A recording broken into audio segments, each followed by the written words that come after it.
Hace algunos años, al ir manejando, vi al lado del camino un tren que se había descarrilado por accidente. Tenía las ruedas enterradas y por supuesto no podía moverse de ahí. Cuando un tren se sale del camino para el cual fue diseñado, el resultado es un desastre. En el principio del tiempo, Dios trazó una vía o senda a seguir para su creación. Este camino llevaba a un gran y glorioso destino para la creación de Dios. Pero una y otra vez, los seres humanos hemos fracasado intentando seguir el camino de Dios para su creación. Hemos descarrilado al mundo y hemos terminado con un gran desastre. En esta serie de lecciones aprenderemos algo acerca del camino que Dios trazó para su creación en los primeros años de la historia universal, lo que conocemos en círculos cristianos como las ordenanzas de la creación. Vamos a explorar Génesis capítulos 1 al 11, que es lo que a veces llamamos historia primigenia. Estos capítulos de la Biblia nos ayudarán a ver el sorprendente camino que Dios quería que el pueblo de Israel siguiese bajo el liderazgo de Moisés. También nos mostrarán el camino que el pueblo de Dios debe seguir el día de hoy. Hemos titulado esta primera lección Un mundo perfecto, porque enfocaremos nuestra atención en Génesis del capítulo 1, versículo 1 al capítulo 2, versículo 3, que es el pasaje en el que Moisés describió por primera vez cómo el mundo que Dios hizo era un orden perfecto con el cual Dios estaba muy complacido. Como veremos, este mundo ideal anticipaba o presagiaba el destino hacia el cual Dios encaminó a Israel en los días de Moisés, que es el mismo destino hacia el cual Dios ha dirigido a todo su pueblo a lo largo de la historia. No solo nos muestra cómo eran las cosas en el principio, sino también cómo debería ser la vida hoy y cómo será nuestro mundo con toda certeza al final de nuestra era. Esta lección se divide en 4 partes. Primero, presentaremos una visión general de la historia primigenia de Génesis capítulos 1 al 11. Segundo, nos enfocaremos en Génesis capítulo 1, versículo 1 al capítulo 2, versículo 3, fijándonos primero en su estructura literaria. Tercero, investigaremos el significado original de esta porción de Génesis a la luz de su estructura. Y cuarto, buscaremos aplicaciones que sean válidas para nuestros días. Comencemos con un repaso general de toda la historia primigenia de Génesis 1 al 11. Nuestro acercamiento a Génesis capítulos 1 al 11 puede parecer un poco inusual al principio. Quizá deberíamos explicar primero nuestra estrategia básica. 3 ideas, por lo menos, guiarán nuestro estudio de esta parte de la Biblia. Primero, la inspiración de estos capítulos. Segundo, el trasfondo literario de estos capítulos. Y tercero, el propósito para el cual estos capítulos fueron escritos. En primer lugar, sostenemos con toda firmeza que toda la escritura ha sido inspirada por Dios, incluyendo los capítulos 1 al 11 de Génesis. Nuestro concepto evangélico de la inspiración nos recuerda 2 aspectos muy importantes de esta porción de Génesis. 1. Su confiabilidad. Y 2. Su diseño intencional. Afirmamos con toda firmeza y sin reservas la plena confiabilidad histórica de esta parte de la Biblia, por cuanto ha sido inspirada por Dios. Muchas cuestiones históricas han venido a ocupar un primer plano, y algunas de estas cuestiones no han sido del todo resueltas. No obstante, para nuestros propósitos será suficiente decir que la inspiración divina implica confiabilidad histórica. La intención de Moisés al escribir esta porción de Génesis era que sus lectores la recibieran como verdad histórica. Ahora bien, al igual que con toda la escritura, debemos interpretar estos pasajes cuidadosamente, de manera que no malinterpretemos sus dimensiones históricas. Queda claro, sin embargo, que otros escritores bíblicos y aún el Señor Jesús mismo creían en el relato de Génesis capítulos 1 al 11 como digno de toda confianza desde el punto de vista histórico. Estas lecciones se desarrollarán partiendo del entendido de que estos capítulos son registros verdaderos y confiables de lo que realmente sucedió en los tiempos primigenios. Creemos que la historia primigenia es verídica, pero también debemos recordar que Dios inspiró a Moisés para seleccionar y arreglar el contenido de estos capítulos conforme a un diseño particular. Veámoslo de este modo. Los capítulos 1 al 11 de Génesis cubren todo el periodo histórico entre la creación del mundo hasta los días de Abraham, quien vivió alrededor de los años 2000 a 1800 a.C. Es obvio que Moisés pasó por alto más detalles del mundo de aquella época de la historia que los que incluyó en estos 11 breves capítulos. Para entender los primeros 11 capítulos de Génesis, debemos darnos cuenta de esta selectividad, así como del arreglo de estos pasajes. En la medida en que nos demos cuenta de que la manera en que Moisés diseñó el relato de esta historia primigenia tenía una intención, podremos responder algunas preguntas muy importantes tales como ¿por qué inspiró Dios a Moisés para que incluyera tan poca información? ¿Por qué hizo Dios que Moisés ordenara los materiales escogidos en la manera en que lo hizo? Para entender por qué Moisés escribió de la manera en que lo hizo, debemos adentrarnos primero en el trasfondo de las tradiciones literarias que existían en su tiempo. Para nuestros propósitos, es muy importante entender la literatura del antiguo Medio Oriente. En primer lugar, por la extensa difusión y disponibilidad que había de otros relatos primigenios que estaban al alcance de Moisés, y segundo, porque Moisés de hecho interactuó con algunos de estos otros relatos primigenios. La investigación arqueológica ha demostrado que Moisés no fue el primero en escribir acerca de los orígenes del mundo. Por cuanto Dios inspiró a Moisés, podemos estar seguros de que este relato es cierto, pero Moisés escribió en una época en la que muchas naciones y grupos del Medio Oriente ya habían escrito múltiples mitos y épicas acerca de la historia de los orígenes. Algunos de estos textos antiguos son bien conocidos. Muchos han oído hablar de los relatos de Enuma Elish, o el relato babilónico de la creación, o la 11ª tableta del poema épico de Gilgamesh, o el relato babilónico del diluvio. Una variedad de relatos primigenios fueron escritos en Egipto y en Canaán. Estos y muchos otros documentos del antiguo mundo trataban sobre los orígenes y la historia primigenia del universo. No solo eso, sino que muchos de estos documentos del cercano Oriente estuvieron de hecho al alcance de Moisés en su juventud. Moisés fue educado en las cortes reales de Egipto y sus escritos indican que él conocía la literatura del mundo antiguo. Al escribir por inspiración divina su relato verídico del período primigenio, Moisés estaba consciente de la existencia de las demás tradiciones literarias del Medio Oriente.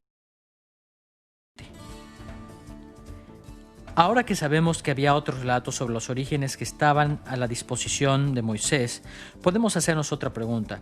¿Cómo interactuó Moisés con los mitos y épicas de otras culturas? Como veremos a lo largo de esta serie de lecciones, Moisés interactuó con otras tradiciones sobre los orígenes tanto positiva como negativamente. Por un lado, Moisés escribió su historia de los primeros tiempos para contrarrestar la falsedad con la verdad. Debemos recordar siempre que los israelitas que Moisés estaba dirigiendo habían estado sometidos a toda clase de influencias paganas. Estaban tentados a creer que el mundo era el resultado de los esfuerzos y las luchas de muchos dioses. Una de dos, o bien rechazaban del todo la fe verdadera de sus patriarcas, o habían mezclado esta verdad con creencias religiosas de otras naciones. Moisés escribió su relato de los tiempos primigenios en gran medida para enseñar al pueblo de Dios lo que realmente había sucedido. Buscaba establecer la verdad del yahweísmo en contra de la falsedad de otras religiones. Al mismo tiempo, Moisés logró el aspecto negativo de su objetivo en que refutó los falsos mitos interactuando positivamente con las tradiciones literarias de su tiempo. Sus escritos son intencionalmente parecidos a otros escritos del antiguo Medio Oriente, de manera que él podía comunicar la verdad de Dios de tal forma que Israel podía entender. Aunque existen muchas similitudes entre el relato de Moisés y algunos otros textos importantes, la investigación arqueológica reciente ha mostrado una dramática similitud con una tradición literaria en particular. Un documento muy importante fue publicado en 1969 bajo el título Atrahasis, la historia babilónica del diluvio. No podemos estar seguros de qué tan antiguo es este documento, pero es importante para nosotros debido a que reúne en una historia muchas piezas que anteriormente habían sido conocidas solamente en forma separada. La épica de Atrahasis sigue una estructura tripartita básica. Comienza con la creación de la humanidad. La creación de la humanidad es seguida por un registro de la historia temprana de la humanidad, enfocándose especialmente en la corrupción del mundo debida a la raza humana. Finalmente, esta corrupción es rectificada por medio de un juicio, el diluvio, y con un nuevo orden en el mundo. Este patrón básico, creación, corrupción y nuevo orden producido por el diluvio, debería sonarnos familiar a quienes estudiamos la Biblia. Es el mismo patrón básico que siguió Moisés en los capítulos 1 al 11 del Génesis. Podemos estar seguros de que Moisés escribió acerca de la historia del mundo como realmente sucedió, pero también debemos recordar que él podía haber descrito esa historia de muchas maneras. Es significativo el que Moisés haya seguido un patrón similar a aquel seguido por lo menos por otra tradición literaria de las que conocemos del antiguo Medio Oriente. Esta porción de Génesis se divide en tres partes. Creación ideal. Génesis capítulo 1, versículo 1 al capítulo 2, versículo 3. Segundo, la corrupción del mundo debido al pecado de la humanidad. Génesis capítulo 2, versículos 4 al capítulo 6, versículo 8. Y el diluvio y el nuevo orden. Génesis capítulo 6, versículo 9 al capítulo 11, versículo 9. Ahora podemos hacernos la tercera pregunta. ¿Por qué escribió Moisés los capítulos 1 al 11 de Génesis? ¿Qué era lo que quería comunicarle a Israel? A un nivel muy elemental, podemos estar seguros de que Moisés quería enseñar a Israel la verdad acerca del pasado. Quería que ellos supieran lo que Dios había hecho en los primeros años de la historia del mundo. Tal y como los mitos de otras naciones tenían el propósito de convencer a la gente de los puntos de vista presentados por esos mitos, Moisés buscaba convencer a Israel de la historicidad de su fe. Una vez que examinamos esto con más detenimiento, podemos ver, no obstante, un propósito adicional detrás de la historia primigenia de Moisés. Concretamente, él también quería ejercer influencia sobre Israel para que se conformasen a sí mismos a la voluntad de Dios. Este propósito adicional no es perceptible a primera vista de cualquiera que vea los capítulos 1 al 11 de Génesis. No obstante, dicho propósito va haciéndose cada vez más claro en la medida en que vamos dándonos cuenta de que otros relatos primigenios también compartían este propósito. Antes de que podamos entender el propósito de los relatos primigenios, debemos darnos cuenta de que muchas culturas del antiguo Cercano Oriente creían que el universo estaba estructurado o diseñado de conformidad con una sabiduría cósmica sobrenatural. Era, por lo tanto, responsabilidad de toda persona en la sociedad, desde el emperador hasta el esclavo, conformarse en la mayor medida posible a este orden divino. ¿Qué tiene que ver esto con los mitos primigenios y las épicas del antiguo Cercano Oriente? Las culturas que rodeaban a Israel tenían relatos primigenios que hablaban acerca de eventos muy cercanos al principio del tiempo. Hacían esto para explicar las estructuras que los dioses habían erigido en el mundo en los tiempos antiguos. Sin embargo, el interés de sus tradiciones concernientes al mundo primigenio no se limitaba meramente a lo relativo a la historia primitiva del mundo. Estos relatos primigenios habían sido escritos para justificar los programas religiosos y sociales de estos tiempos. No debemos olvidar que los antiguos no pensaban como nosotros, particularmente por lo que se refiere a religión y sociedad. Generalmente, la gente moderna evalúa su religión desde un punto de vista emocional o científico. Tendemos a pensar que el orden social es el resultado de guerras y movimientos políticos, pero la gente del tiempo de Moisés no veía el mundo de esa manera.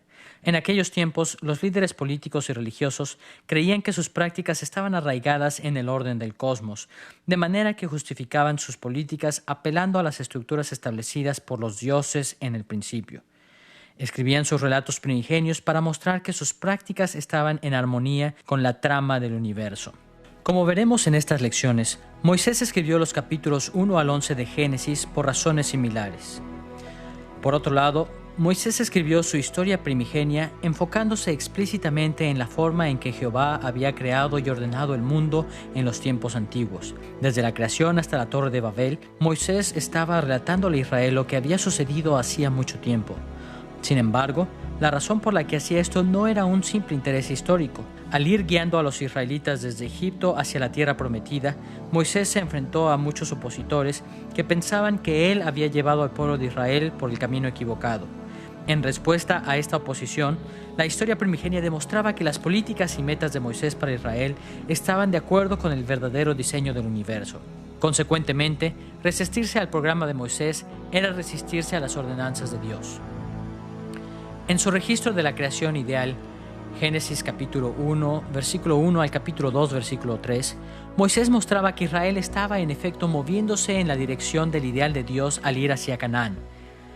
En su registro de la corrupción del mundo, en Génesis capítulo 2, versículo 4 al capítulo 6, versículo 8, Moisés mostró cómo Egipto era un lugar de corrupción y penalidades, resultado de la maldición de Dios sobre el pecado. Finalmente, en su registro del diluvio y del nuevo orden resultante, en Génesis capítulo 6, versículo 9 al capítulo 11, versículo 9, Moisés mostró a Israel que los estaba llevando a un nuevo orden lleno de bendiciones, tal y como Noé antes que él había traído un nuevo orden y bendiciones al mundo. Estos hechos primigenios justificaban plenamente la visión de Moisés para el futuro de Israel. Si Moisés podía convencer a Israel de estas verdades, entonces los fieles de Israel se alejarían de Egipto y tomarían la tierra de Canaán como su herencia divina. Habiendo introducido nuestro acercamiento general a la historia primigenia de Génesis capítulo 1 al 11, podemos ver ahora los detalles de la primera sección de Génesis. El mundo ideal de Dios descrito en Génesis capítulo 1, versículo 1 al capítulo 2, versículo 3. Lo primero que viene a la mente de muchos evangélicos cuando hablamos de los primeros capítulos de la Biblia son todas las controversias que existen en torno a su interpretación. ¿Creó Dios el mundo en 6 días ordinarios? ¿Eran los días de Génesis capítulo 1 grandes épocas o eras? ¿O es acaso Génesis capítulo 1 una celebración, digamos, poética, no histórica, de la actividad creadora de Dios? Todas estas posiciones son aceptables dentro de los círculos evangélicos, aunque mi propia posición es que Génesis capítulo 1 enseña que Dios hizo al mundo como lo conocemos en 6 días ordinarios. No todos los cristianos que creen en la Biblia sostienen esta postura. Sin embargo, al acercarnos a las primeras páginas de Génesis en nuestras lecciones, nuestro interés no se centra tanto en este tipo de cuestiones históricas. Nuestro interés se refiere más a cuestiones literarias. Nos interesa más saber cómo y por qué Moisés escribió este capítulo, qué estructuras literarias aparecen en este pasaje y cómo es que estas estructuras nos ayudan a entender el propósito de Moisés. Debemos comenzar notando que este pasaje tiene 3 grandes segmentos: un principio, un medio y un final. El relato de creación que Moisés escribió comienza con los versículos 1 al 2 del capítulo 1. Podemos resumir el contenido de estos versículos como el tenebroso mundo caótico. Los versículos 3 al 31 del capítulo 1 forman la sección media de este material, la cual contiene los llamados 6 días de creación, durante los cuales Dios puso orden en la creación, o 6 días poniendo orden. Finalmente, en el capítulo 2, versículo 1 al 3, tenemos el Sabbat o día de reposo, al que nos referiremos aquí como el mundo ideal.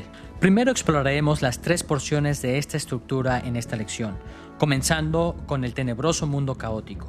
En segundo lugar, investigaremos la última sección, la cual tiene que ver con el mundo ideal. Y finalmente, exploraremos los 6 días en que Dios puso orden. Veamos primero el tenebroso mundo caótico.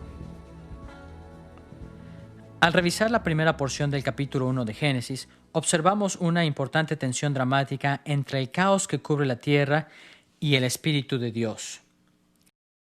Los versículos 1 y 2 del capítulo 1 preparan el escenario mediante el título dado en el versículo 1, así como mediante la descripción que el versículo 2 da de la condición inicial del mundo. Escuchemos cómo lo planteó Moisés en el capítulo 1, versículo 2. Y la tierra estaba desordenada y vacía, y las tinieblas estaban sobre la faz del abismo, y el Espíritu de Dios se movía sobre la faz de las aguas. Este versículo introduce la tensión dramática que fluye a lo largo de todo este capítulo. Por un lado, tenemos que el mundo está desordenado y vacío, o como se dice en hebreo, tohu va-bohu. Esta expresión no ocurre tan frecuentemente en la Biblia como para saber con precisión qué significa. Pero muchos estudiosos creen que significa que el mundo era inhabitable, hostil a la vida humana, muy parecido a la manera en que un lugar desolado, un desierto o un yermo es inhóspito para la vida humana. Así que al principio de este pasaje vemos que un abismo inhabitable, tenebroso, primitivo y caótico cubría toda la tierra. El otro extremo, que crea la tensión dramática, aparece también en el versículo 2 del capítulo 1. Moisés escribió que el Espíritu de Dios se movía sobre la faz de las aguas. El término hebreo utilizado aquí es merah jefet, que significa sobrevolando alrededor del caos. En efecto, Dios estaba listo para entrar en acción a fin de remediar el caos que cubría la tierra. Esta tensión dramática inicial suscita varias preguntas. ¿Qué hará el Espíritu de Dios? ¿Qué sucederá con el caos? Teniendo en mente esta tensión dramática inicial en los primeros versículos, podemos entonces apreciar la resolución de la misma en la sección final del relato de creación de Moisés, el mundo ideal en Génesis capítulo 2, versículos 1 al 3. La estructura de esta sección es muy sencilla. Comienza en el capítulo 2, versículo 1, resumiendo en un enunciado que Dios acabó su obra de creación, y concluye en el capítulo 2, versículos 2 y 3, diciéndonos que Dios reposó de toda su obra. En Génesis capítulo 2, versículos 2 al 3, leemos estas palabras. Y acabó Dios en el día séptimo la obra que hizo, y reposó el día séptimo de toda la obra que hizo, y bendijo Dios al día séptimo y lo santificó. Cuando Moisés describió a Dios asumiendo el reposo sabático, otorgando una bendición especial a ese día y haciéndolo santo. Lo que estaba haciendo era declarar que había sido resuelta la tensión existente entre el caos y el Espíritu de Dios que había sobrevolado dicho caos. Dios había subyugado a la oscuridad, había dominado al abismo caótico y se deleitaba en el mundo ideal que había ordenado. La historia de la creación concluye con esta visión placentera y apacible de un universo en perfecta armonía. Ahora que hemos visto cómo comienza y termina el relato de creación, veamos la porción media de este pasaje, la cual describe cómo fue resuelta la tensión entre el mundo caótico y el Espíritu de Dios que lo sobrevolaba. Este pasaje enseña que Dios subyugó el caos ordenando el mundo conforme a un plan maravilloso de 6 días descrito en los versículos 3 al 31 del capítulo 1 de Génesis. El foco de atención de este material se hace manifiesto cuando leemos repetidamente que Moisés introduce acciones con la frase «y dijo Dios». Esto se debe a que Dios es el personaje principal de este material y su poderosa palabra es el centro de atención de estos versículos. La mera palabra de Dios puso un orden magnífico en el mundo. A diferencia de muchos de los dioses mitológicos de otras culturas, el Dios de Israel no enfrentó dificultades o luchas al crear. Dios simplemente habló y el mundo fue debidamente ordenado. Más aún, el orden establecido por Dios mediante su palabra manifestaba su poderosa sabiduría. Dios ordenó el mundo de la mejor manera conforme a su sabiduría. Muchos intérpretes han reconocido que los días en que Dios puso orden a la creación se dividen en 2 conjuntos de 3 días, los días 1 al 3 y los días 4 al 6. La relación entre estos 2 conjuntos de días ha sido descrita de muchas maneras y existen múltiples interconexiones. Una forma útil de introducirnos a estos patrones es partiendo de la descripción de la tierra en Génesis capítulo 1, versículo 2. Recordemos que Moisés dijo que la tierra estaba tohu vavohu, o desordenada y vacía. Estos términos pueden ser usados para explicar lo significativo de los 2 conjuntos de 3 días. Por un lado, durante los 3 primeros días, Dios se ocupó del hecho de que la tierra estaba desordenada o sin forma, es decir, que Dios dio forma a su creación al separar un área de otra y al formar esferas o dominios dentro de su creación. Por otro lado, durante los 3 últimos días, Dios se ocupó del hecho de que el mundo caótico estaba vacío o sin contenido. La solución de Dios fue llenar los diversos dominios que había creado con habitantes. Pensemos acerca de los 3 primeros días.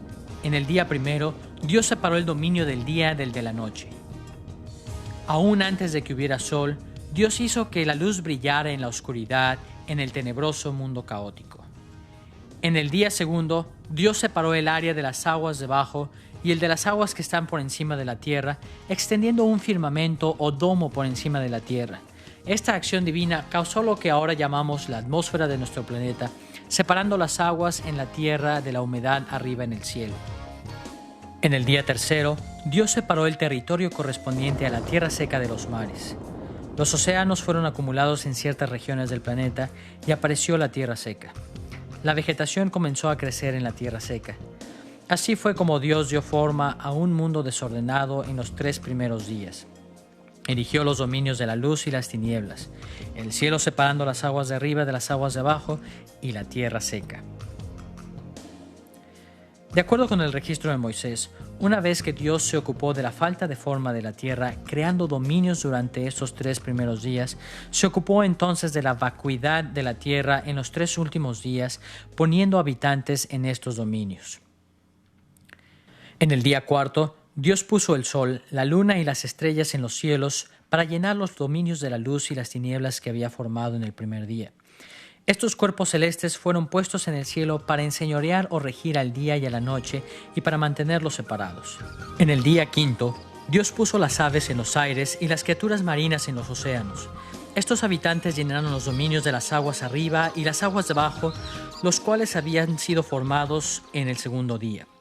Finalmente, en el día sexto, Dios puso a los animales y a la humanidad en la tierra seca. Estos habitantes llenaron el dominio de la tierra seca, el cual Dios había hecho emerger del mar en el tercer día. Moisés agrupó a la totalidad de la creación dentro de estos dominios. En una palabra, durante esos 6 días, Dios estuvo poniendo un orden espléndido al mundo caótico en tinieblas. Su obra fue tan maravillosa que 6 veces dice que lo que había hecho era bueno. Y de una vez que puso a la humanidad para vivir en la tierra seca, dice que eso era bueno en gran manera. Moisés dejó muy claro el que Dios estaba maravillosamente complacido con lo que había hecho. Así vemos que Génesis capítulo 1, versículo 1 al capítulo 2, versículo 3 tiene una compleja estructura con una intención muy marcada. El pasaje comienza con el mundo en caos y con Dios a punto de actuar sobre el mismo. Durante 6 días, Dios puso orden al tenebroso mundo caótico mediante su palabra. Consecuentemente, en el 7º día, Dios se deleitó en el orden ideal que había traído al mundo y gozó en su reposo sabático. Una vez que hemos visto de manera panorámica la estructura literaria de Génesis capítulo 1, versículo 1 al capítulo 2, versículo 3, podemos entonces ver el significado original de este pasaje.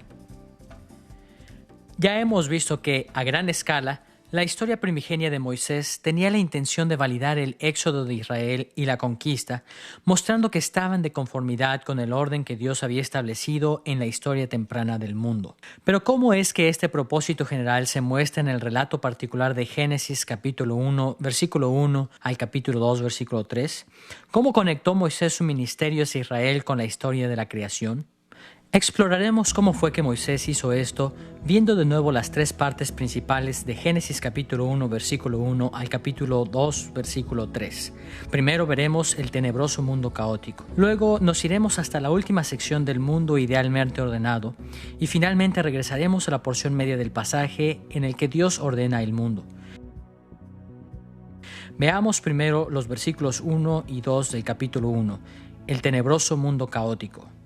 Para nuestros propósitos, el rasgo distintivo más importante de estos 2 versículos de Génesis es la tensión dramática introducida en el versículo 2 y su descripción. Moisés describe la tensión dramática entre el mundo caótico y el Espíritu Santo de manera tal que queda claro que no está escribiendo solamente acerca de la creación, sino también del éxodo de Israel. Por un lado, recordemos que en Génesis capítulo 1, versículo 2, Moisés describe a la tierra como desordenada o carente de forma. Por otro lado, describe al Espíritu de Dios sobrevolando o moviéndose por encima. Cuando vemos otro pasaje en el que Moisés alude a este cuadro dramático de Génesis, podemos entender cuán significativa es esta escena. En Deuteronomio capítulo 32, versículos 10 al 12, Moisés usó la terminología de Génesis capítulo 1, versículo 2 para llamar especial atención a la conexión entre el éxodo de Israel y el relato de la creación. Escuchemos lo que dice en estos versículos. Jehová le halló en tierra de desierto y en yermo de horrible soledad. Lo trajo alrededor, lo instruyó, lo guardó como a la niña de su ojo. Como el águila que excita su nidada, revolotea sobre sus pollos, extiende sus alas, los toma, los lleva sobre sus plumas. Jehová solo le guió, y con él no hubo Dios extraño. Estos versículos son importantes porque de todos sus escritos, este es el único lugar en donde Moisés volvió a usar los términos que traducimos desordenada y se movía sobre. En el versículo 10, el término traducido como yermo es la palabra hebrea tohu, que aparece en Génesis capítulo 1, versículo 2 como desordenada. También, el término traducido como revolotea en el versículo 11 es la palabra hebrea merah jafet, que se usa en Génesis capítulo 1, versículo 1, que habla del Espíritu de Dios que se movía sobre la faz de las aguas. Moisés puso esos términos uno con otro en Deuteronomio 32 a fin de conectar sólidamente dicho capítulo con Génesis capítulo 1, versículo 2. Pero ¿cómo es que el uso de estos términos establece esta conexión? ¿Cuál es el significado de las palabras yermo y revolotear en Deuteronomio 32, versículos 10 al 12? En primer lugar, Moisés aplicó el término yermo a Egipto. En el capítulo 32, versículo 10 leemos: Jehová le halló en tierra de desierto y en yermo de horrible soledad. En segundo lugar, Moisés usó el término revolotear para referirse a la presencia de Dios con Israel. Moisés puso esos términos uno con otro en Deuteronomio 32 a fin de conectar sólidamente dicho capítulo con Génesis capítulo 1, versículo 2. Pero ¿cómo es que el uso de estos términos establece esta conexión? ¿Cuál es el significado de las palabras yermo y revolotear en Deuteronomio 32, versículos 10 al 12? En primer lugar, Moisés aplicó el término yermo a Egipto. En el capítulo 32, versículo 10 leemos: Jehová le halló en tierra de desierto y en yermo de horrible soledad. En segundo lugar, Moisés usó el término revolotear para referirse a la presencia de Dios con Israel. probablemente en la columna de nube y en la columna de fuego, al ir dirigiendo a la nación hacia la tierra prometida. En el capítulo 32, versículo 11, leemos lo siguiente: «Lo guardó como a la niña de su ojo, como el águila que excita su nidada revolotea sobre sus pollos». Es así como podemos ver que los versículos 10 y 11 de Deuteronomio 32 son el comentario que Moisés hace sobre su propia obra en Génesis capítulo 1, versículo 2. Ello nos proporciona un mejor entendimiento de las intenciones de Moisés al escribir el capítulo 1 de Génesis. Deuteronomio capítulo 32 nos ayuda a comprender cómo Moisés veía una situación paralela entre la creación y la liberación de Israel de manos de Egipto. Moisés estaba diciéndoles a sus lectores que tanto la creación como la liberación de Israel del cautiverio en Egipto involucraban mundos caóticos e inhabitables. También les decía que Dios se movía en el caótico mundo primigenio de la misma forma en que revoloteaba sobre Israel cuando lo liberó de Egipto. A partir de estos paralelos entre la creación y el Éxodo, podemos ver que Moisés escribió acerca del tenebroso mundo caótico, no meramente para decirle a Israel acerca de la creación, sino para presentar la obra de Dios en la creación también como un prototipo, un patrón, un paradigma que explicaba lo que Dios estaba haciendo en favor de la nación de Israel en su tiempo. Cuando Moisés escribió acerca de la obra original en la creación, lo hizo con el fin de mostrar a sus lectores que no habían cometido un error al salir de Egipto para seguirlo. Por el contrario, el relato de la creación demostraba cómo su liberación de Egipto, yendo a la porción final del relato de creación, el mundo ideal en perfecto orden en Génesis capítulo 2, versículos 1 al 3. Recordemos que la historia de la creación termina cuando Dios entra en su reposo. El término hebreo para reposo en Génesis capítulo 2, versículo 2 es Shabbat, o como nosotros decimos, Sabbat, sábado o día de reposo. Esta terminología conecta la historia de la creación con el éxodo de Israel de una manera adicional. Moisés y los israelitas usaban el término Shabbat principalmente para referirse a las ordenanzas sabáticas para la observancia de los días de reposo, los cuales debían disfrutar de conformidad con la ley de Moisés. De hecho, en el listado de los 10 mandamientos en Éxodo capítulo 20, Moisés explicó que Israel debía observar el Sabbat en virtud de lo que Dios había hecho en Génesis capítulo 2. Acuérdate del día de reposo para santificarlo, porque en 6 días hizo Jehová los cielos y la tierra, el mar y todas las cosas que en ellos hay, y reposó en el séptimo día. Cuando Israel escuchó en Génesis que Dios había reposado en el séptimo día, no podían evitar relacionar el relato de Génesis con sus propias ordenanzas sabáticas y con los 10 mandamientos. Aunque los israelitas guardaban el sábado en cierta medida en el desierto, es importante que nos demos cuenta de que la observancia del día de reposo en su plenitud solo podía llevarse a cabo en la tierra prometida. Los israelitas tenían que guardar un día de reposo semanal, como lo encontramos escrito en Éxodo capítulo 20, versículos 8 al 11, pero también tenían que guardar otros días santos o sabbats. Por ejemplo, de Levítico capítulo 25, aprendemos que también debían observar cada séptimo año como un año de reposo o sabbat, dejando la tierra sin cultivar. También, cada 50º año, Israel debía guardar el gran año del jubileo, en el cual todas las deudas eran perdonadas y todas las familias debían regresar a sus lugares y heredades de origen. Conforme a la ley de Moisés, la plenitud de la adoración a Dios mediante la observancia del Sabbat era mucho más compleja que cualquiera otra de las ordenanzas que los israelitas observaban durante su deambular por el desierto. Puesto que la plena observancia del Sabbat solo podía llevarse a cabo cuando Israel entrara en la tierra prometida, frecuentemente Moisés hablaba de Canaán como tierra de reposo o el lugar de reposo, usando los términos hebreos Nabaj o Menuhá, los cuales están estrechamente relacionados con Shabbat. En varios lugares, Moisés describe a la tierra prometida como el lugar de reposo de Israel, en donde la nación finalmente observaría la adoración en la forma requerida por la ley de Moisés. Por ejemplo, en Deuteronomio capítulo 12, versículo 11 leemos lo siguiente: «Mas pasaréis el Jordán, y habitaréis en la tierra que Jehová vuestro Dios os hace heredar, y él os dará reposo de todos vuestros enemigos alrededor, y habitaréis seguros. Y al lugar que Jehová vuestro Dios escogiere para poner en él su nombre, allí llevaréis todas las cosas que yo os mando, vuestros holocaustos, vuestros sacrificios, vuestros diezmos y todo lo escogido de los votos que hubiereis prometido a Jehová». Vemos en este pasaje que la plena observancia del Sabbat, la adoración a Dios, solo se llevaría a cabo después de que Israel hubiese entrado a la tierra de reposo. Para Moisés, el Sabbat representaba más que el mero hecho de que la gente apartara un día para adorar en silencio. El Sabbat era un elemento crucial en la visión que Moisés tenía de lo que sería habitar en la tierra de reposo, alabando y celebrando en el lugar especial en el que Dios puso su nombre. Es por esto que en el Salmo 95, versículo 11, Dios habló de la siguiente manera de aquellos a quienes se les prohibió entrar a la tierra de Canaán. Por tanto, juré en mi furor que no entrarían en mi reposo.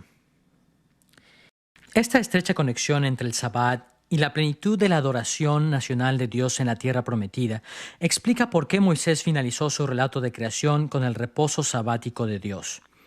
Moisés estaba explicando a los israelitas que de la misma manera en que Dios había transformado a la tierra del caos del Sabbat, así estaba llevando a Israel del caos de Egipto al destino de reposo sabático en la tierra prometida. Moisés estaba dirigiendo a Israel al lugar de reposo, la tierra de Canaán. De manera que aquellos que se oponían al programa de Moisés no estaban oponiéndose meramente a un plano humano. De hecho, estaban oponiéndose al esfuerzo que Dios estaba haciendo a fin de conformar a su pueblo de acuerdo con las estructuras del universo. Salir de Egipto y entrar a la tierra de la promesa era nada más que alinearse con el plan perfecto de Dios para la creación. Ahora que hemos visto cómo es que el caótico principio y el final sabático de la creación explican la verdadera naturaleza de lo que Dios estaba haciendo en favor de Israel a través de Moisés, podemos revisar brevemente algunos de los elementos de la porción media de los días durante los cuales Dios puso orden en Génesis capítulo 1, versículo 3 al versículo 31. ¿Cómo es que Moisés vincula estos días de creación con su ministerio? Son muchos los vínculos que hay entre los días de la creación y el éxodo de Israel, pero nos limitaremos a ver solamente dos. Primero, las conexiones con la liberación de Egipto y segundo, la meta de poseer la tierra de la promesa. En primer lugar, al liberar a Israel de Egipto, Dios desplegó el mismo poder que había demostrado al poner en orden la creación en Génesis capítulo 1. Por un lado, Dios revirtió el orden establecido en la creación al enviar plagas sobre los egipcios. En vez de aguas rebosantes de vida, como en el principio, las aguas de Egipto se volvieron mortíferas y los peces murieron cuando Dios convirtió el agua en sangre. En vez de que los seres humanos se enseñorearan sobre los seres vivientes como Dios lo había ordenado en el principio, ranas, mosquitos, insectos y langostas señoreaban sobre los egipcios. La separación de la luz y las tinieblas en la creación fue abolida por las tinieblas que cubrieron la tierra de Egipto aún durante el día. En vez de que la tierra produjese vegetación, hubo granizo, fuego y langosta que destruyeron todas las cosechas en Egipto. En vez de fructificar y multiplicarse, tanto los animales como la gente de Egipto murieron en grandes cantidades. De esta y muchas otras maneras, las maldiciones sobre Egipto revirtieron el orden que Dios había establecido en los 6 días de Génesis capítulo 1. Durante el tiempo de las plagas, la tierra de Egipto realmente sufrió una regresión al caos primigenio. No nos sorprende entonces el que Moisés haya convocado a Israel para dejar aquel lugar, refiriéndose a él como un desordenado yermo de horrible soledad. Cualquier israelita que hubiese creído que la vida en Egipto era buena, tenía que tomar en cuenta el relato de creación de Moisés. Su experiencia en Egipto contrastaba fuertemente con la manera en que los egipcios pensaban acerca de su propia tierra. Los egipcios creían que era una tierra bendecida por los dioses y aparentemente algunos de los israelitas también creían eso. Pero Moisés dejó claro que Egipto se había vuelto lo opuesto al mundo ideal que Dios había ordenado. Aunque este contraste con Egipto es suficientemente claro, los 6 días de la creación tenían también una correspondencia positiva con la liberación de Egipto. Mientras los egipcios veían que su tierra iba en retroceso hacia el caos primigenio, los israelitas veían a Dios ordenando el mundo a su favor en formas que se parecían a los 6 días de la creación. Sus aguas permanecieron frescas y vivificadoras. Ellos no fueron plagados con ranas y langostas. Disfrutaron de la luz mientras los egipcios sufrían en las tinieblas. Los campos de Israel permanecieron productivos. Sus animales fueron protegidos y los israelitas se multiplicaron durante su estancia en Egipto. Más aún, en una impresionante demostración dramática de su control sobre la creación, Dios contuvo al Mar Rojo e hizo aparecer tierra seca ante Israel, tal y como había aparecido en el tercer día de la creación. Las maravillas naturales que Dios hizo en favor de Israel no eran sin precedentes, sino que en gran medida eran un recordatorio de la manera en que Dios había ordenado el mundo en los días de Génesis capítulo 1. Esta correspondencia entre la manera en que Dios ordenó la tierra en Génesis capítulo 1 y la forma en que liberó a Israel de Egipto demostraba a los lectores de Moisés que la obra de Dios en su favor reflejaba un paralelismo con su obra de creación. En su éxodo de Egipto, Dios volvió a dar forma al mundo como lo había hecho al principio. La liberación de Egipto no solo recordaba los días de la creación, sino que el orden que Dios había establecido en el principio también anticipaba la manera en que sería la vida en la tierra de Canaán. Cuando Israel alcanzara la tierra de la promesa, la naturaleza sería un lugar debidamente ordenado con fertilidad y gozo. Esta es la razón por la que Dios llamó a Canaán tierra que fluye leche y miel. Además de esto, en la tierra prometida los israelitas ocuparían su debido lugar como imagen de Dios, tal y como fue establecido en el sexto día. Notemos especialmente que en Génesis capítulo 1, versículo 28, Dios dijo a la raza humana: «Fructificad y multiplicaos, llenad la tierra y sojuzgadla, y señoread en los peces del mar, en las aves de los cielos y en todas las bestias que se mueven sobre la tierra». Aunque Israel había experimentado algo de esta bendición aún en Egipto, sería en la tierra de Canaán en donde Dios daría a Israel este honor aún en mayor medida. Bajo el liderazgo de Moisés, los israelitas estaban en camino al lugar en donde ocuparían esta posición ideal en la creación. Escuchemos lo que Dios prometió que sucedería a un Israel fiel en Levítico capítulo 26, versículo 9. «Me volveré a vosotros y os haré crecer, y os multiplicaré, y afirmaré mi pacto con vosotros». Aquí la alusión a Génesis capítulo 1, versículo 28 es obvia. Dios dijo en Génesis capítulo 1, versículo 28, «Fructificad y multiplicaos, llenad la tierra y sojuzgadla, y señoread en los peces del mar, en las aves de los cielos, y en todas las bestias que se mueven sobre la tierra». La tierra de Canaán sería como el maravilloso mundo que Dios ordenó en el principio.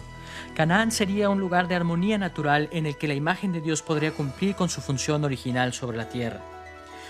Solamente hemos tocado unas pocas formas en las que los 6 días de la creación se conectan con la experiencia de Israel en los días de Moisés. Sin embargo, a partir de esta muestra, podemos ver que el registro que Moisés hizo de la manera en que Dios ordenó el universo en los primeros 6 días no era simplemente un reporte de lo que había pasado en el principio del tiempo. Moisés describió los 6 días de la creación de manera tal que ayudaban a sus lectores israelitas a ver claramente qué era lo que estaba sucediendo en sus propias vidas. Tal y como Dios había transformado el cosmos de caos en sábado, dando orden a la naturaleza de determinadas maneras, Dios estaba tomando a Israel del caos de Egipto al descanso sabático en Canaán, reordenando el mundo en su favor. Solamente podemos imaginarnos la reacción de los israelitas fieles cuando escuchaban a Moisés decirles acerca de la creación del mundo. Se dieron cuenta de que lo que les estaba pasando no era accidental. Redimiéndolos de Egipto y llevándolos a Canaán, Dios estaba moviéndose en el mundo como lo había hecho en el principio para poner un orden ideal en el universo. La salvación de Israel era una recreación y debían seguir a Moisés hacia experiencias más y más grandiosas de esa recreación. Ahora que hemos visto el significado original de Génesis capítulo 1, versículo 1 al capítulo 2, versículo 3, podemos abordar nuestro último tópico: las aplicaciones del relato de creación para nuestros días. Al aplicar este texto, seguiremos de cerca las formas en que el Nuevo Testamento desarrolló los temas de este pasaje. Los escritores del Nuevo Testamento se apoyaron mucho en Génesis capítulo 1 para enseñar acerca de la creación que Dios hizo de este mundo, manifestando claramente que creían en la confiabilidad del relato de Moisés. Sin embargo, así de importante como es esto, los autores del Nuevo Testamento también escribieron acerca del propósito central de Moisés en la forma en que lo hemos bosquejado en esta lección. Tal y como Moisés vio a la creación como un prototipo de la redención de Israel de Egipto, el Nuevo Testamento ve a Génesis capítulo 1, versículo 1 al capítulo 2, versículo 3 como un prototipo de una redención mucho más grande, la salvación que viene en Cristo. El Nuevo Testamento enseña que todas las experiencias de salvación y juicio que Israel vio en los días del Antiguo Testamento anticipaban el gran día final en que Dios traería salvación y juicio a través de su Hijo Jesús. Esta creencia llevó a los escritores del Nuevo Testamento a acercarse al relato de Moisés enfocándose de manera especial en Cristo. Tal y como Israel tenía que ver su propio éxodo a la luz de la creación, los escritores del Nuevo Testamento veían a Cristo a la luz de la creación. Cuando exploramos la enseñanza neotestamentaria de la obra redentora de Cristo, debemos recordar que los escritores del Nuevo Testamento se dieron cuenta de que Cristo no trajo redención al mundo súbitamente o de una vez por todas en un solo instante. En vez de ello, se dieron cuenta de que Cristo trae gran salvación y gran juicio al mundo en 3 diferentes etapas de su reino que se conectan entre sí. En primer lugar, cuando Cristo vino por primera vez a la tierra, fue mucho lo que llevó a cabo concerniente a la salvación de su pueblo. Podemos llamar a este periodo de la primera venida de Cristo la inauguración del reino. El Nuevo Testamento presenta la vida, muerte, resurrección y ascensión de Cristo, así como el Pentecostés y el ministerio de los apóstoles que pusieron los cimientos, como el inicio de la gran redención en Cristo. En segundo lugar, los escritores del Nuevo Testamento entendieron que el reino de Cristo continúa aun cuando Él ha dejado la tierra. Durante este tiempo, la gracia salvífica de Cristo se extiende por el mundo a través de la predicación del Evangelio. La continuación de la salvación en Cristo comprende toda la historia de la Iglesia después de los apóstoles y hasta el retorno de Cristo. En tercer lugar, el Nuevo Testamento enseña que la salvación vendrá en su plenitud en la consumación del reino. Cuando Cristo regrese en gloria, veremos su victoria sobre la perversidad. Los muertos en Cristo resucitarán y reinaremos el mundo con Él. La salvación que comenzó con la primera venida de Cristo y que continúa hoy será completada cuando vuelva en la consumación. Estas 3 etapas del reino de Cristo son tan importantes para entender la forma en que los escritores neotestamentarios escribieron acerca del relato de creación, que debemos revisar cada una por separado. Siguiendo el ejemplo de Moisés cuando escribió a Israel, los escritores neotestamentarios aplicaron el relato de creación de Génesis a la salvación en Cristo en la inauguración, la continuación y la consumación del reino de Cristo. Revisemos primero la inauguración del reino. ¿Cómo es que el Nuevo Testamento usa la creación como una lente para interpretar la inauguración del reino de Cristo? En varias ocasiones el Nuevo Testamento habla de la primera venida de Cristo como la obra de Dios en la recreación del cosmos. Consideremos en primer lugar las palabras de apertura del Evangelio según San Juan. En Juan capítulo 1, versículo 1 al 3 leemos lo siguiente: En el principio era el Verbo, y el Verbo era con Dios, y el Verbo era Dios. Este era en el principio con Dios. Todas las cosas por Él fueron hechas, y sin Él nada de lo que ha sido hecho fue hecho. Notemos que Juan comienza su evangelio con la frase «en el principio». Todos nos damos cuenta de que estas palabras vienen de las palabras con que inicia Génesis capítulo 1, versículo 1, en donde Moisés escribió «En el principio creó Dios los cielos y la tierra». De entrada, Juan pone a sus lectores en el marco del relato de creación de Génesis. Juan siguió adelante diciendo que Cristo era la persona de la Trinidad que había hecho todas las cosas. Él era la palabra de Dios hablada en la creación por medio de la cual el mundo fue hecho en el principio. Aunque estos versículos comienzan con una referencia clara a la historia de la creación, al seguir leyendo Juan capítulo 1, encontraremos que Juan cambió sutilmente del Génesis a otro conjunto de eventos que son paralelos a la creación en Génesis. Escuchemos lo que Juan escribió en los versículos 4 al 5 del capítulo 1. En él estaba la vida, y la vida era la luz de los hombres. La luz en las tinieblas resplandece, y las tinieblas no prevalecieron contra ella.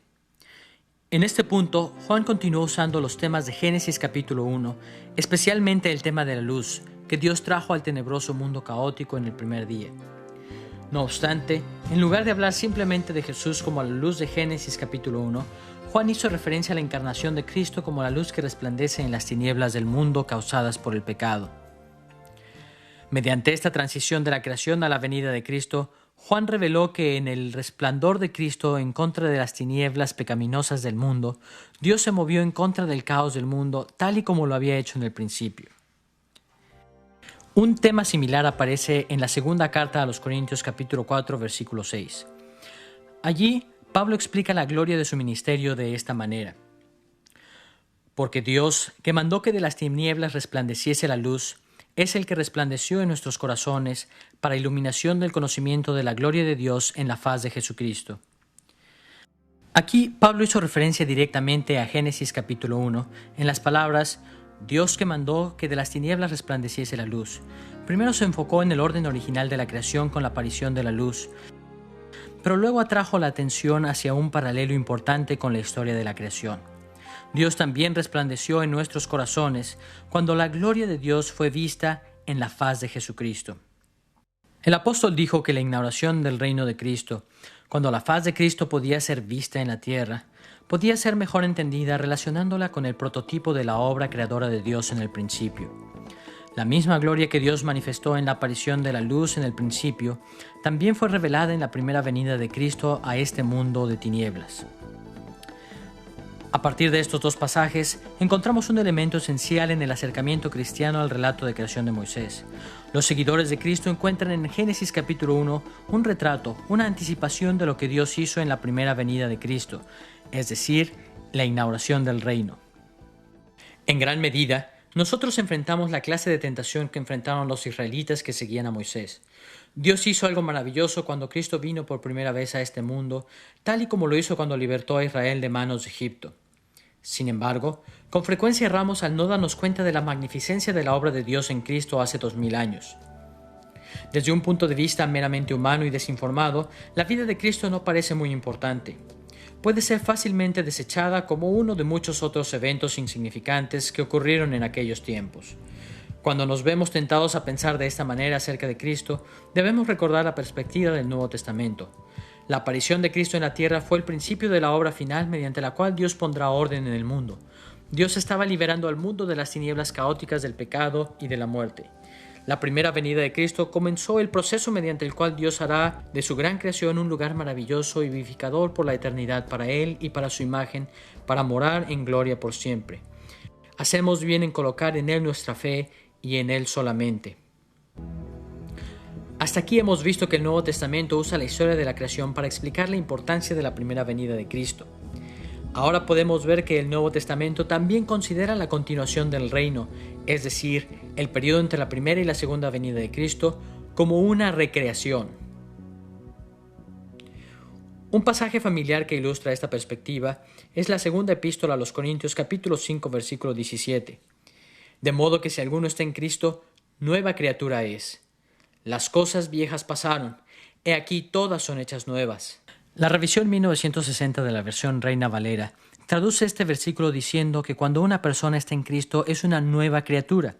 Esta traducción es desafortunada, pues no comunica debidamente la alusión que Pablo hace al relato de creación de Génesis capítulo 1. La expresión griega es ktisis, la cual se traduce más apropiadamente como creación, no criatura. De hecho, esta porción del pasaje podría ser traducida de la siguiente manera: hay una nueva creación. El concepto de Pablo parece ser que cuando la gente viene a Cristo con fe salvífica, se vuelven parte de un nuevo ámbito, un nuevo mundo, una nueva creación. A la luz de lo anterior, podemos ver que durante la continuación del reino, cualquiera que pone su fe en Cristo experimenta una nueva creación. En este sentido, el relato de creación de Génesis se convierte en una forma de entender apropiadamente lo que sucede a todo aquel que escucha, cree y sigue a Cristo. Conforme vamos volviéndonos parte de la nueva creación de Dios, comenzamos a disfrutar la maravilla del orden ideal de Dios para el mundo. Por esta razón, no es sorprendente que Pablo también haya descrito el proceso de la salvación de una persona de otra manera que también apuntaba hacia el relato de creación de Génesis. En Colosenses capítulo 3 versículos 9 al 10 leemos lo siguiente: habiéndoos despojado del viejo hombre con sus hechos y revestido del nuevo, el cual conforme a la imagen del que lo creó se va renovando hasta el conocimiento pleno. En este pasaje, el apóstol describe lo que sucede a los seguidores de Cristo en términos tomados de Génesis capítulo 1. Conforme a la imagen del que nos creó, vamos renovándonos. Por supuesto que Pablo estaba haciendo referencia a Génesis capítulo 1 versículo 27, en donde Moisés escribió que el mundo ideal de Dios incluía a Adán y a Eva, quienes fueron creados a imagen de Dios. Durante la continuación del reino de Cristo, encontramos que constantemente somos renovados en un proceso que se extiende a lo largo de toda una vida, mediante el cual vamos recuperando la condición que nuestros primeros padres tenían como imágenes de Dios. Estos dos pasajes demuestran que el Nuevo Testamento usó el relato de creación de Moisés como un punto de referencia para entender la obra de Cristo, no solo en la inauguración del reino, sino también en su continuación. Por supuesto que los escritores neotestamentarios tomaron los temas de la historia de creación de Moisés y los llevaron a su punto final. No solamente vieron la primera venida de Cristo como el principio de una nueva creación y la continuación del reino como un tiempo en el que las personas en lo individual disfrutarían de los efectos de la nueva creación en sus vidas, sino que también aplicaron los temas de creación a la etapa final de la obra de Cristo, la consumación del reino. Por lo menos dos pasajes en el Nuevo Testamento destacan a este respecto. Primero, El pasaje de Hebreos capítulo 4 versículos 4 al 11 se refiere al retorno de Cristo en términos tomados del relato de la creación. Porque en cierto lugar dijo así del séptimo día, y reposó Dios de todas sus obras en el séptimo día. Por tanto, queda un reposo para el pueblo de Dios, porque el que ha entrado en su reposo también ha reposado de sus obras, como Dios de las suyas. Procuremos pues entrar en aquel reposo. Tal y como Moisés usó el día de reposo de Dios en Génesis capítulo 2 versículos 2 y 3 para estimular a Israel rumbo a Canaán, la tierra de reposo, el escritor de Hebreos vio el Sabbat de Dios como un prototipo ideal de la redención última que experimentaremos cuando Cristo vuelva. De la misma manera en que Dios ordenó idealmente el mundo en el principio, y eso trajo como consecuencia gozo sabático, cuando Cristo regrese en gloria, Él reordenará el mundo y dará a su pueblo el gozo del descanso sabático final. Mientras anhelamos ese día, se nos dice que debemos procurar entrar en aquel reposo, el cual vendrá cuando Cristo vuelva. Finalmente, uno de los pasajes más magnificentes que identifican la segunda venida de Cristo en términos del relato de creación de Moisés es Apocalipsis capítulo 21, versículo 1. Escuchemos la manera en que Juan aplicó los temas de creación al retorno de Cristo. Vi un cielo nuevo y una tierra nueva, porque el primer cielo y la primera tierra pasaron, y el mar ya no existía más. Juan habló de un cielo nuevo y una tierra nueva. Esta frase nos recuerda a Génesis capítulo 1, versículo 1, en donde se registra que Dios creó los cielos y la tierra. Más aún, Juan dijo que en este nuevo mundo no existiría más el mar. Recordamos cómo en Génesis capítulo 1, versículo 9, Dios restringe al mar, manteniéndolo dentro de sus límites de manera que la tierra seca pudiese formar un hábitat seguro para la raza humana. En el nuevo mundo, después del retorno de Cristo, encontramos que los mares salados serán removidos por completo de la tierra y reemplazados con aguas vivificadoras. La obra de Cristo es similar a los días de creación en Génesis capítulo 1, pero en Cristo Dios irá mucho más lejos, consumando el orden ideal. El universo entero será recreado en cielos nuevos y tierra nueva, y Dios y su pueblo gozarán juntos el nuevo orden ideal. Desafortunadamente, los cristianos desconectan frecuentemente su esperanza eterna de la creación. Asumimos que pasaremos la eternidad en el mundo espiritual del cielo. Pero el Nuevo Testamento es muy claro a este respecto. Nuestro destino final es un regreso al Sabbat ordenado en el séptimo día de la creación. Pasaremos la eternidad en cielos nuevos y tierra nueva. Esta era la esperanza de Israel en los días de Moisés y aún es nuestra esperanza el día de hoy. Cuando seguimos la guía que nos proporciona el Nuevo Testamento, debemos acercarnos al primer capítulo de Génesis como algo más que un mero registro de lo que sucedió hace mucho tiempo. Es también un relato de lo que Dios ha hecho en la primera venida de Cristo, de lo que está haciendo ahora en nuestras vidas día tras día y de lo que un día consumará cuando Cristo vuelva. En cada una de las 3 etapas del reino de Cristo, Dios se mueve en contra del caos del pecado y de la muerte en el mundo y en nuestras vidas. En la inauguración, continuación y consumación del reino, Dios coloca al mundo en el camino que lleva hacia el fin ideal, una maravillosa nueva creación para su pueblo. En esta lección hemos visto 4 ideas principales: el gran propósito de Génesis capítulos 1 al 11, la estructura y el significado original de Génesis capítulo 1 versículos 1 al capítulo 2 versículo 3 y la forma en que el Nuevo Testamento aplica los temas del relato de creación a Cristo y a nuestras vidas. Las implicaciones para nuestros días de este acercamiento al registro hecho por Moisés son impresionantes, por decirlo menos. Como cristianos viviendo en estos días, necesitamos ver cómo es que el propósito original de Moisés en Génesis se aplica a nuestras vidas en Cristo. Tal y como los israelitas que escucharon por primera vez estos capítulos de Génesis, nosotros también nos desalentamos fácilmente al seguir a Cristo en este mundo pecaminoso. Pero de la misma manera en que Moisés alentó a sus lectores a estar convencidos de que se encontraban en el camino al mundo ideal, nosotros también debemos alentarnos al andar por el sorprendente camino hacia este mundo ideal en Cristo.